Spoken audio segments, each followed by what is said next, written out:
ഇന്ന് നമുക്ക് നമ്മുടെ നോനപ്പനെയും കുട്ടിയും ഒന്ന് ക്രിസ്മസ് ആഘോഷിക്കാൻ വിട്ടാലോ? വായോ. ഇതാണ് ഞങ്ങൾ ഇരിഞ്ഞാലക്കുടക്കാരുടെ സ്വന്തം ബോണത്താലെ പ്രോഗ്രാം. ക്രിസ്മസിന് മുമ്പായിട്ട് ഞങ്ങൾക്ക് ഒരു അടിപൊളി വൈബ് തരുന്നൊരു പ്രോഗ്രാമാണിത്. പുറത്തുനിന്ന് വരെ ഒരുപാട് ആളുകൾ ഈ പ്രോഗ്രാം കാണാനായിട്ട് ഞങ്ങളുടെ ഇടവകയിൽ വരാറുണ്ട്.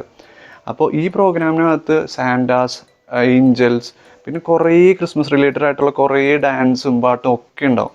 ഇതൊക്കെ കാണുമ്പോൾ ഇയാനും വെറുതെ ഇരിക്കാൻ പറ്റില്ലല്ലോ. ഇയാന് തുള്ളി തുള്ളി തുള്ളി അവൻ്റെ ഫുൾ വൈബ് ഓൺ ആയിരിക്കും. അപ്പോൾ ഇവൻ്റെ തുള്ളിലാണ്ട് മമ്മി പറഞ്ഞു, നീ അവനെ ശ്രദ്ധിച്ചോളോ, അല്ലെങ്കിൽ ആരെങ്കിലും അവനെ പിടിച്ചോട്ട് പോകുമെന്ന് പറഞ്ഞു. ഇത് നമ്മുടെ പ്രോഗ്രാമിൻ്റെ ഇടയിൽ വന്ന ഒരു അടിപൊളി മാലാഖയാണ് കേട്ടോ. എങ്ങനെയുണ്ട് ഈ മാലാഖ? പിന്നെ ഒട്ടകം ഉണ്ടായിരുന്നു, പിന്നെ ക്രിസ്മസ് അപ്പാപ്പൻ ഉണ്ടായിരുന്നു. ഇയാനുവിൻ്റെ പോലെ തുള്ളി ചാടുന്ന ഒരു ക്രിസ്മസ് അപ്പാപ്പൻ്റെ ഇതാണത്. അപ്പോൾ തുള്ളി തുള്ളി ഇയാനുവിന് വയ്യാണ്ടായി കഴിയുമ്പോൾ ലാസ്റ്റ് ചെന്ന് ഇയാനു പെട്ടത് ഒരു ജീവനുള്ള ആട്ടുകുട്ടിയുടെ അടുത്തായിരുന്നു. ഇയാനും ആദ്യം അതൊരു പ്രതിമയാണെന്ന് വിചാരിച്ചത്. പിന്നെ ജീവൻ ഉണ്ടെന്ന് അറിഞ്ഞപ്പോൾ അവനെ അതിനെ വീട്ടിൽ കൊണ്ടുപോകണം. പിന്നെ ഒരുപാട് നിർബന്ധിച്ച് കൈയും കാലും പിടിച്ചിട്ടാണ് അവനെ അവിടുന്ന് വലിച്ചഴിച്ച് ഞങ്ങൾ കൊണ്ടുവന്നത്.